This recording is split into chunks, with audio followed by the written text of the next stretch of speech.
Bismillahirrahmanirrahim. Assalamualaikum warahmatullahi wabarakatuh. Alhamdulillah. Alhamdulillahil fattahil alim alladzi arsyada man istafahu min ibadihi lit-ta'allumi wat-ta'lim wa ja'ala al-'ilma sababan najati wal fawzi biz-zulfa 'indal malikil 'azim.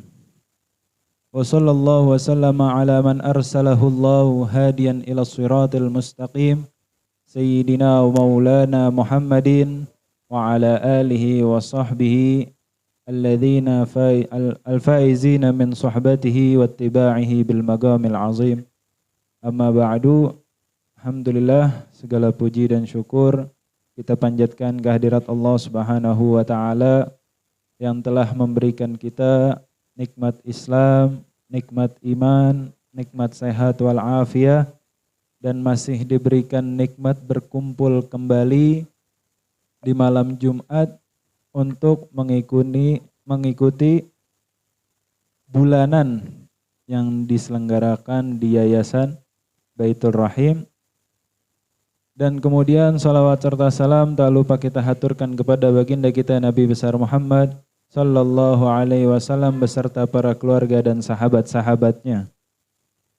Dan yang saya hormati Ustadz Abdul Rahim dan para hadirin dan hadirat yang tidak bisa saya sebutkan satu persatu, namun tidak mengurangi rasa hormat dan ta'azim saya kepada kalian semua. Semoga kita semua dalam perlindungan Allah Subhanahu wa taala, yang lagi sakit cepat diangkat penyakitnya, yang lagi bebel otaknya semoga dilancarkan oleh Allah Subhanahu wa taala, yang sulit urusannya dilancarkan oleh Allah Subhanahu wa taala. Semua kebaikan insyaallah Allah curahkan kepada kita semua. Amin ya rabbal alamin. Alhamdulillah, pada malam hari ini majelis bulanan di Yayasan Baitul Rahim sekaligus tawakufan atau penutupan sementara menjelang datang bulan suci Ramadan. Biasanya kita bulanan ini bahas kitab fikih. Namanya Risalatul Jami'ah karangan Al-Habib Ahmad bin Zain Al-Habsyi. Tapi berhubung sekarang tawakufan, jadi sedikit menyampaikan bahwa sebelum masuk bulan Ramadan ini adalah rukun Islam yang wajib kita ketahui, bahwasanya puasa itu wajib di bulan suci Ramadan. Dan puasa banyak sebenarnya. Ada puasa Senin Kemis, ada puasa Ayyamul Bid, dan lain sebagainya. Tapi yang Allah fardukan, yang Allah tetapkan di dalam syariat adalah bulan suci Ramadan. Dan sebelum kita masuk ke bulan suci Ramadan, sebelum kita berpuasa, alangkah baiknya sedikit kita mengetahui tentang pembatalan puasa. Jadi puasa itu yang kita ketahui menahan diri daripada makan dan minum. Itu pembatalan yang kita ketahui. Sebenarnya di dalam puasa itu ada yang namanya pembatalan secara zahir, ada pembatalan secara batin. Pembatalan secara zahir yaitu makan dan minum.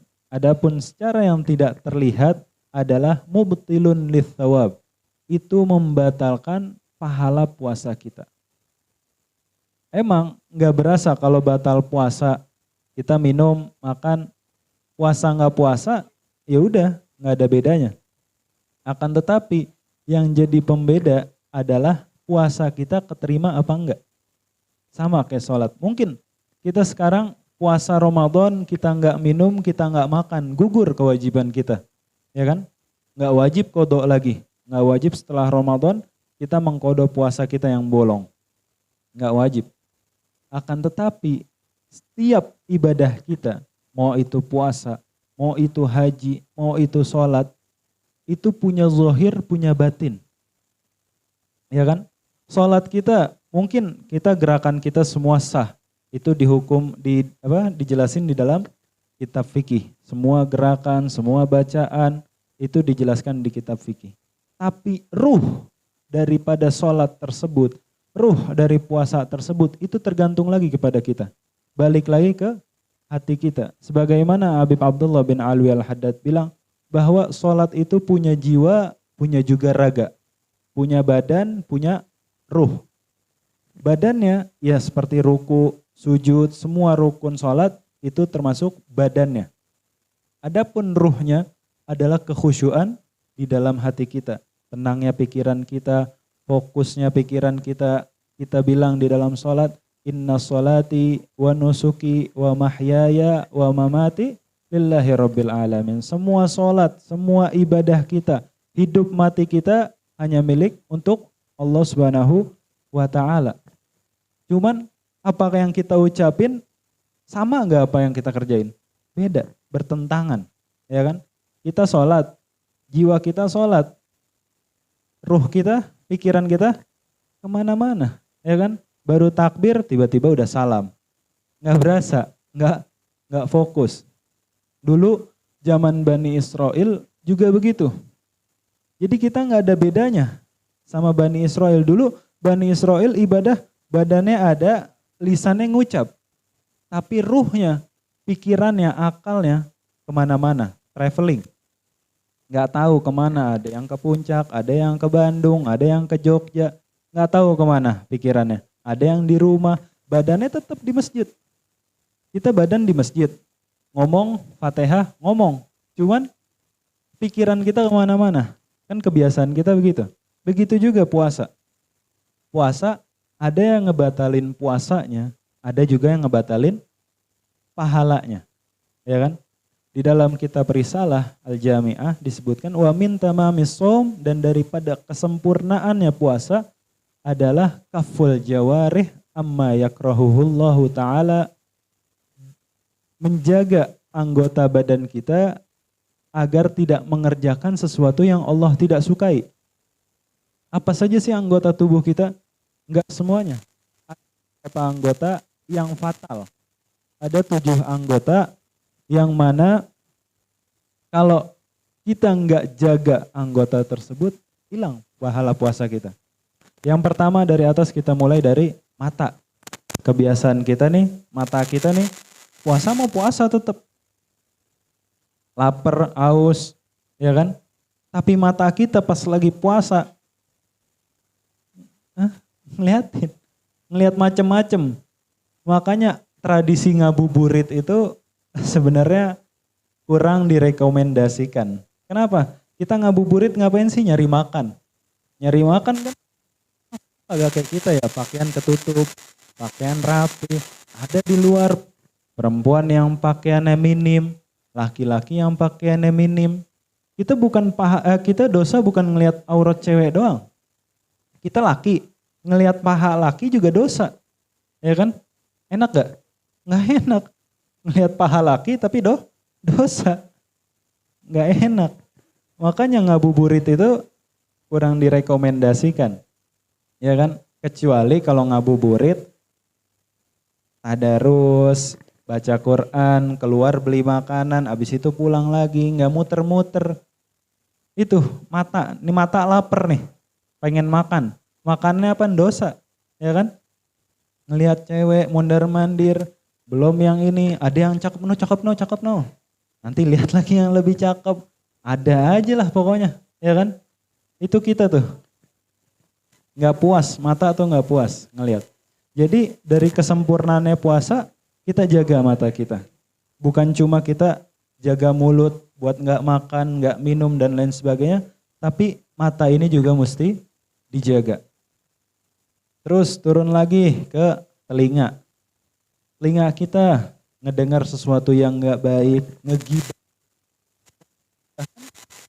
Juga kena cipratannya. Walaupun kita nggak ngegibah nih, ibu-ibu lagi gosip di tukang sayur, kita mah kagak ikutan ibu-ibu, kita cuma denger doang, kita ikut. Kena kecipratan dosanya. Apalagi mulut nih, kemudian turun lagi ke mulut, ngegibah, nyaci maki, ngomel-ngomel, ngebohong. Semua itu membatalkan puasa, membatalkan pahala puasa. Makanya dulu pas kecil tuh kan ada anak kecil, bohong lu, batal puasa lu. Itu benar. Ternyata benar. Ternyata benar pembatalan dalam segi pahalanya. Ya kan? Biasa anak-anak kecil dulu bohong dikit batal. Bukan puasanya batal, tapi pahala puasanya yang batal. Begitu. Kemudian turun lagi ke tangan. Ini tangan jaga nih, lagi puasa nih. Jangan iseng, jangan kelayapan, jangan kemana-mana. Udah anteng-anteng aja megangin tasbih kayak, megangin apa kayak. Begitu. Ya kan? Jangan keliling-liling, bawaannya pengen bawa motor aja kemana-mana ya kan. Bisa jadi ini tangan iseng lagi ngabuburit, pengennya beli makan habis itu pulang, tiba-tiba jadinya kemana, muter puri beta, muter keliling-liling. Akhirnya udah pahalanya batal, padahal tinggal sedikit lagi buka, akhirnya batal. Yang kita tadinya dari pagi di rumah, siang di rumah, ibadah, baca Al-Quran, ini itu, batal dalam seketika. Gak ada artinya apa yang kita baca, apa pahala yang kita baca. Dan susahnya, paling susah daripada semua itu adalah praktek. Ya kan? Kita ngomong gampang nih enak, mata jangan ngelihat sembarangan, tangan, mulut, semua jangan ngelihat sembarangan. Itu gampang. Yang paling susah itu prakteknya. Alim, orang ustadz ataupun orang alim itu belum tentu ustadz juga, bukan ustadz itu, bukan cuman ustadz yang alim maksudnya. Orang alim itu bisa dikategorikan alim ketika dia mengetahui satu perkara, dia disebut alim. Misalkan kita cuman tahu nih bab wudu, bahwa wudu ini begini, sunnahnya begini, pembatalannya ini. Orang tersebut bisa disebut alim. Orang tersebut bisa disebut alim.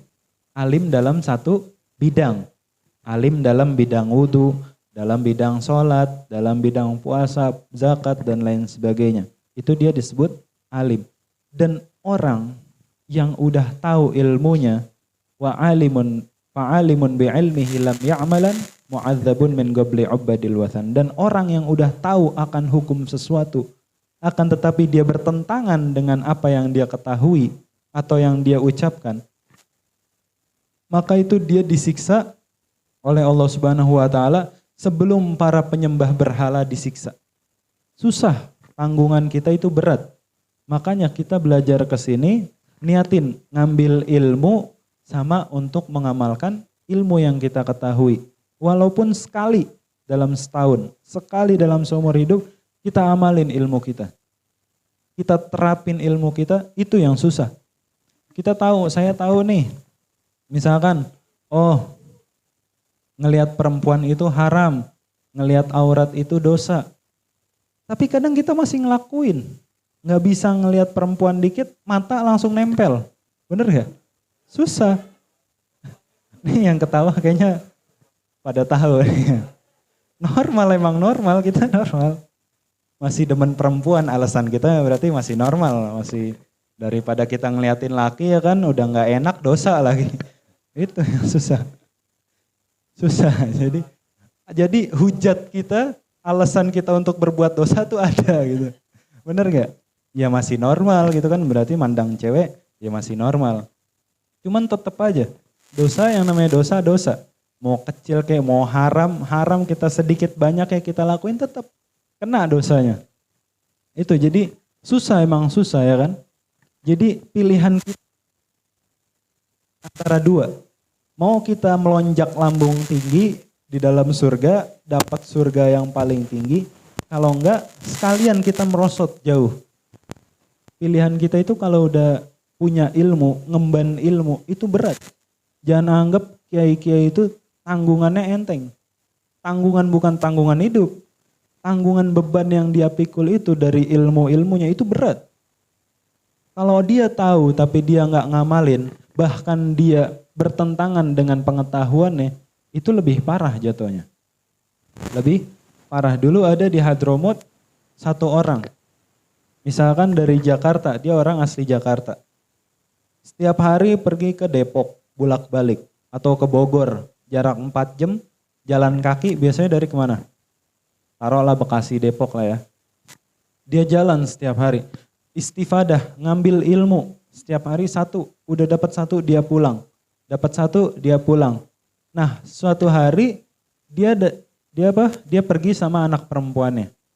Dia pergi sama anak perempuannya.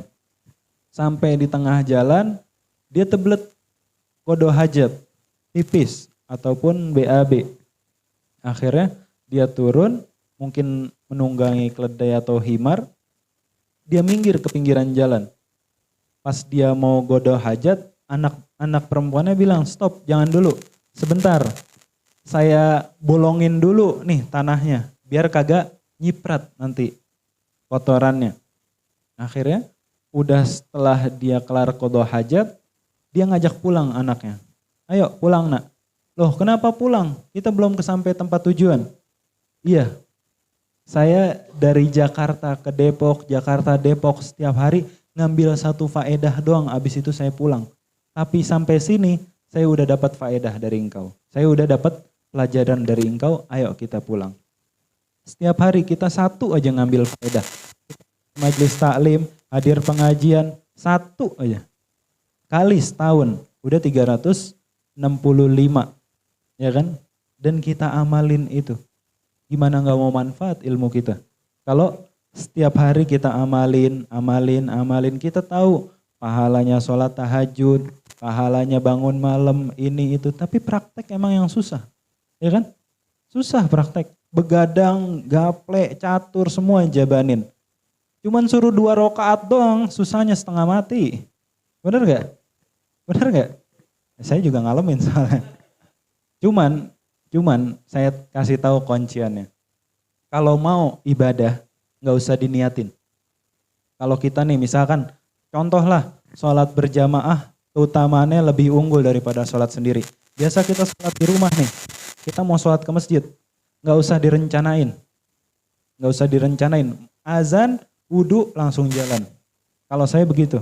Karena kalau saya bilang, misalkan dari jam 11 nih, nanti zuhur pengen ke masjid sholat di masjid. Itu gak bakalan jadi. Karena setan tuh mungkin dia lebih tahu dari kita tuh. Jadi kita diberatin tuh pas azan, bawaannya males-malesan, megang HP, main, buka medsos ya kan. Tapi kalau kita tiba-tiba serentak aja gitu langsung. Azan zuhur, ambil wudhu, pakai sarung, koko, peci, jalan ke masjid. Itu lebih enteng. Cobain dah. Gak usah diniatin. Itu lebih enteng rasanya ketimbang kita niatin. Ini untuk kelas-kelas kita nih, masih kelas bawah nih, gak usah diniatin dulu dah. Yang penting lakonin aja dulu. Itu biar lebih enteng tuh, begitu. Mau baca Quran, mau bangun malam, tetap gak usah diniatin. Pasang alarm, langsung bangun. Bangun, sholat, ambil wudhu, sholat, udah selesai. Kalau diniatin itu berat. Susah, pasti susah. Saya ngalamin sendiri dan saya bisa bedain. Makanya saya kasih tahu biar dicobain. Pasti enteng. Lebih enteng ketimbang kita niatin. Kemudian terus yang keberapa tuh? Mata, telinga, mulut, tangan, perut. Perut nih kita mesti jaga juga. Ya kan? Kan miftahul jannah la ilaha illallah. Dan itu kita enggak setiap kita ngomong la ilaha illallah itu bisa masuk surga. Ya kan? Setiap kunci punya yang namanya gigi. Ya kan? Setiap kunci pasti ada giginya. Enggak batangan gitu masuk langsung bisa buka. Dan begitu juga surga. Walaupun kita ngomong la ilaha illallah 1000 kali, tapi kalau giginya enggak pas, enggak bakal masuk. Ya kan? Kalaupun kita ngomong 1000 kali, 2000 kali, udah kita lazimin 10.000 kali, itu kita nggak bakal bisa masuk surga. Kenapa? Kita punya kunci, giginya nggak pada pas. Dan salah satu penyebab bisanya la ilaha illallah itu menjadikan kunci untuk masuk surga adalah menjaga perut kita. Apa yang masuk ke perut kita, itu kita jaga kehalalannya. Bahkan syubhat pun kalau bisa jangan masuk. apalagi yang haram. Jangan masuk, perut juga mesti dijaga. Karena setiap daging yang tumbuh dari hasil haram, maka tidak ada balasan kecuali neraka. Setiap kita makan yang haram, duit hasil korupsi, duit hasil nipu, duit hasil ngebetak, duit hasil malak, semua yang masuk ke kita, itu daging tumbuh jadi daging, maka nanti kita sudah meninggal, tempat daging kita ini, tempat kita ini tidak pantas kecuali neraka. Baru kita pantas masuk neraka. Karena balasan daripada apa yang masuk ke tubuh kita. Itu mesti dijaga, dan salah satu gigi la ilaha illallah itu kunci surga, dengan menjaga makanan yang kita masukkan ke dalam tubuh kita. Semua makanan, minuman yang kita masukkan ke dalam tubuh kita mesti pastikan kehalalannya. Ada satu mufti di Hadramut, itu mufti itu istilahnya kalau kita punya masalah fikih larinya ke beliau, nanyanya ke beliau. Itu beliau kalau mau tahu, beliau alim, sealim-alimnya orang, sepinter-pinternya orang. Tapi kalau dilihat dari luar, misalkan saya nggak kenal nih sama bapak ini, pakaiannya biasa, dekil, kucel, kumel. Tapi kalau kita tanya, apa baik dijawab. Itu. Kenapa beliau gantinya paling 2 opsi doang bajunya, baju sama sarung. 2 pilihan doang, intinya kalau nggak putih ya hijau, putih hijau contohnya gitu. Kenapa? Pas ditanya, karena pakai ini, istilahnya beliau menjawab pas ditanya, kenapa pakaiannya itu doang? Karena saya udah bisa ngejamin apa yang saya pakai 100% halal dari hasil keringat saya sendiri, dari hasil kerja saya sendiri. Itu. Jadi ilmu itu juga mesti keberkahan. Jadi antara ilmu sama berkah sama makanan yang kita makan. Sebagaimana yang dikatakan Allah Subhanahu wa taala, "Inna sholata tanha 'anil fahsya'i wal munkar." Bahwa salat itu bisa mencegah daripada perbuatan keji dan mungkar, ya kan? Tapi banyak sekarang orang yang salat, orang yang pulang dari masjid, tapi dia masih berbuat keji dan mungkar, ya kan? Kenapa? Berarti Allah bohong dong. Di dalam Al-Quran bahwasanya sholat itu bisa mencegah daripada perbuatan keji dan mungkar. Salah, orangnya yang salah. Kenapa? Sholatnya benar apa enggak? Karena sholat yang benar itu yang dimaksud di dalam Al-Quran. Bukan cuma rukunnya doang, tapi hatinya hadir pas lagi dia sholat. Nah, sebagaimana sholat itu bisa mencegah dari perbuatan keji dan mungkar, bisa dibalik. Perbuatan keji dan mungkar bisa mencegah kita untuk sholat. Benar gak? Orang coba yang suka mabok, yang suka judi, yang suka berbuat dosa, yang suka berzina, suruh sholat. Berat. Berat. Dengar azan juga berat. Malah dia keganggu kalau dengar azan. Kenapa? Karena perbuatan keji dia ini yang mencegah dia untuk sholat. Begitu. Kemudian juga kaki nih, ketika kita puasa jaga, jangan kemana-mana, jangan kelayapan. Kalau bisa mundar-mandir masjid aja, iktikaf di dalam masjid. Kalau kita mau iktikaf, kan iktikaf itu hukumnya sunnah. Tapi kita bisa dapat pahala wajib dari iktikaf. Gimana caranya? Kita nazarin, bernazar, berjanji. Nazar itu bahasa Indonesianya apa? Janji. Berjanji. Misalkan saya nazar mau iktikaf di Masjid Al-Muhajirin. Nyampe Al-Muhajirin, niat iktikaf. Saya niat di masjid ini karena saya bernazar lillahi ta'ala. Atau bahasa Indonesianya gimana terserah. Yang penting kita nazar dulu pas kita sampai masjid, ataupun kita nazarnya di dalam masjid. Di situ nazar langsung niat, tapi mesti catatan dengan nazar. Kita udah nazar, berarti niat i'tikafnya saya niat i'tikaf yang dinazarkan. Baru kita duduk di masjid, selama kita duduk di masjid, pahala yang kita dapat itu pahala wajib. Kenapa? Karena kita udah nazarin di awal. Yang awalnya i'tikaf itu sunnah menjadi wajib. Jadi pahalanya lebih besar karena tidak ada pahala yang lebih besar itu daripada pahala amalan yang wajib. Jadi udah diwajibin, baru di situ diniatin wajib. Jam berapa sekarang? Jam 10:30.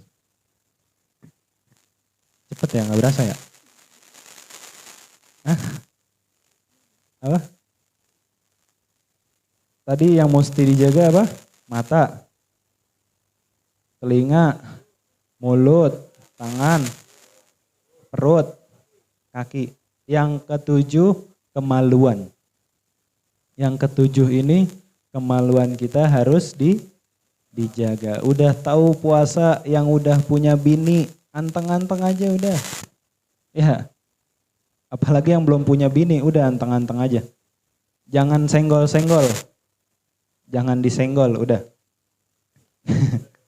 Udah diemin aja. Pokoknya kemaluan itu kalau dijaga kita suci, kalau nggak dijaga ya udah kelar. Beres sudah. Makanya kalau cebok itu baca Allahumma thahhir qalbi minan nifaqi wa hassin farji minal fawahish. Ya Allah, sucikanlah hatiku ini dari perbuatan nifak atau kemunafikan dan jagalah kemaluanku daripada perbuatan fahish atau perbuatan keji. Makanya kalau cebok baca doa Allahumma thahhir qalbi minan nifaqi wa hassin farji minal fawahish. Itu insyaallah dengan doa kita tetap dijaga. Udah tuh 7 kan? 7. Ya udah 7. Mau ditambahin lagi? Saya nggak bisa nambahin. Nggak ada. Intinya puasa, kita dikit lagi nyambut puasa. Yang anak-anak kecil jangan pada beli petasan. Dulu saya sekolah nih, dulu saya masih umuran SD nih. Saya bandel. Kerjaannya nih tiap puasa, pulang sekolah beli petasan. Beli petasan pulang sekolah jalan kaki. Nyalain petasan jagung tuh yang kretek-kretek. Lemparin rumah orang itu. Itu jangan tuh. Jangan, udah anteng-anteng aja, mending sekolah di rumah aja dah. Jangan offline dulu. Karena puasa ini bakal kejadian begitu. Jadi nakal-nakal kecil wajar sih. Suka masangin petasan ke kolong mobil, nendangin pagar orang. Itu saya dulu kayak gitu. Cuman sekarang udah enggak. Kalau udah gede begini nendang pagar orang, diajakin ribut nanti soalnya. Udah enggak dimaklumin lagi, udah gede. Pada intinya mau bulan puasa, ingat lagi nih, pembatalan puasa bukan cuma makan minum, tapi juga ada namanya pembatalan pahala dari puasa kita itu.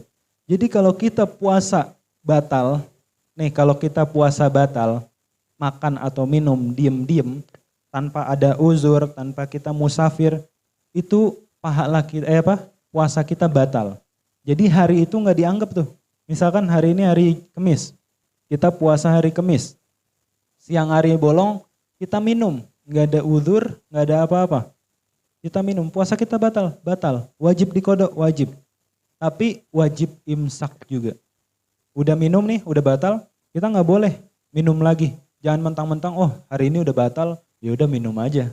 Nggak, wajib imsak. Dan adapun pahala yang batal ataupun pahala kita yang sia-sia, pahala puasa kita itu sia-sia, itu kita nggak batal puasa kita. Tetap sah puasa kita, tapi kita nggak dapat melainkan haus sama lapar doang. Jadi mesti balance antara batal puasa sama batal pahala. Yang paling susah dijaga itu ya batal pahala. Kalau batal puasa mungkin ya udahlah, kita takut ada yang ngelihat ya kan. Tapi kan kalau di kamar kita sendiri megang HP, buka yang lain, buka ini, buka Instagram, ngelihat temen posting, oh postingannya lagi di pantai, pakaian lagi minim. Itu tuh hati-hati tuh sama ini nih. Ini nih bahaya nih internet nih. Internet itu paling bahaya. Kenapa? Dulu di tempat saya, di pondok saya di Hadramut, itu Al-Habib Hasan Asyatiri, beliau sama orang yang rokok, sama orang yang internet, mendingan orang yang ngerokok. Kenapa? Karena internet itu bisa ngakses ke hal yang lebih buruk. Kalau ngerokok ya udah ngerokok aja, ya kan? Tapi kalau internet itu bisa ngerusak akal kita, ngerusak pikiran kita. Semakin orang rusak karena internet, semakin berubah kepribadiannya, ya kan? Bedain orang yang sering buka website yang kurang benar ataupun ini itu, tabiatnya beda. Tabiatnya bakal berubah. Semua, mending orang ngerokok ketimbang orang main HP, internet. Karena dari internet kita bisa nyebarin fitnah, ngatain orang, jatuhin orang, ngeledek orang, berbuat dosa itu lebih mudah daripada internet. Dulu sebelum masuk ke internet, kita mau ngatain orang gimana? Datengin, pulang sekolah, kata-katain, baru bisa. Zaman sekarang udah ada internet, kita bisa posting yang buruk-buruk, ngejelekin orang, jatuhin orang, fitnah orang, dan lain sebagainya. Makanya internet itu, bid'ah itu termasuk tergantung dari kita. Kita mau jadiin itu bid'ah hasanah, kita mau jadiin itu bid'ah dolalah, itu tergantung dari kita. Internet bid'ah, nggak ada. Kita mau jadiin itu ladang kebaikannya dari kita mau jadiin keburukan ya itu dari kita sendiri. Balik lagi ke kita sendiri. Jadi sebelum masuk puasa, jaga diri kita, jaga pandangan kita, jaga semua anggota tubuh kita, dijaga semua lahir dan batin kita, dijaga hati kita juga dijaga. Semoga dengan tawakufannya majlis ini kita dibantu oleh Allah Subhanahu wa taala untuk menjaga tubuh-tubuh kita, untuk menjaga pikiran kita, untuk menjaga hati kita. Semoga senantiasa Allah mudahkan semua urusan kita, Allah lancarkan rezeki kita, Allah turunkan keberkahan untuk kita semua dan keluarga kita, untuk sahabat-sahabat kita, untuk kerabat kita baik jauh maupun dekat. Ala hadhihi niyyah wa ala kulli niyatin salihah wa ila hadratin Nabi Muhammad sallallahu alaihi wasallam. Al-Fatihah. A'udzu billahi minasy syaithanir rajim. Bismillahirrahmanirrahim. Alhamdulillahi rabbil alamin. Arrahmanir rahim. Maliki yaumiddin. Iyyaka na'budu wa iyyaka nasta'in. Ihdinas siratal mustaqim. Siratal ladzina an'amta 'alaihim ghairil maghdubi 'alaihim waladdallin. Amin.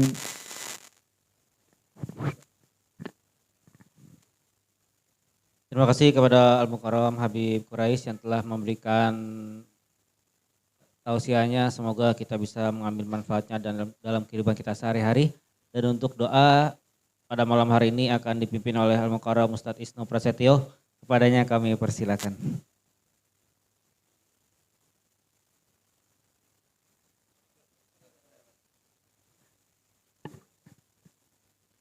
Fatihah biniyatil qabul wa tamam min kulli suli wa ma'amul wa ila hadratil habib ar-rasul Sayyidina Muhammad ibn Abdullah wa ala alihi wa sahbihi wa mawalah bisyiril Fatihah. A'udzu billahi minasy syaithanir rajim. Bismillahirrahmanirrahim. Alhamdulillahi rabbil alamin. Arrahmanir rahim. Maliki yaumiddin. Iyyaka na'budu wa iyyaka nasta'in. Ihdinas siratal mustaqim. Siratal ladzina an'amta 'alaihim ghairil maghdubi 'alaihim waladdallin. Kita baca doa penutup majelis saja ya. Ya Rabbana ta'arafna بأننا اقترفنا وأننا أشرفنا على لظى أشرفنا وتوب علينا توبة تغسل كل حوبة واستر لنا العورات وآمن روعاتي واغفر لوالدينا ربي ومولودي والآل والإخوان وسائر الخلان وكل ذي محبة أو جيرة أو سبها والمسلمين أجمع آمين ربي يسمع فضلا وجودا منا لا باحتساب منا بالمصطفى رسولي نهضى بكل سولي بالمصطفى رسولي نهضى بكل سولي بالمصطفى رسولي نهضى بكل سولي صلى وسلم ربي عليه لعد الحبيب والآل والصحب إدانة الصبح والحمد لله في بدع وتناهي والحمد لله في بدع وتناهي وصلى الله على سيدنا محمد وعلى آله وصحبه أجمعين والحمد لله رب العالمين.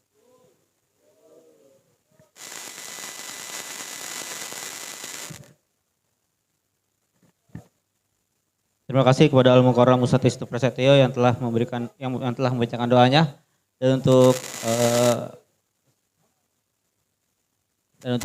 sekalian ada yaitu ramah tamah, dan sebelum ramah tamah dimulai, marilah kita tutup acara kita pada malam hari ini dengan baca hamdalah. Alhamdulillahirabbil alamin, subhanakallahumma wa bihamdika asyhadu alla ilaha illa anta astaghfiruka wa atubu ilaik. Kurang lebihnya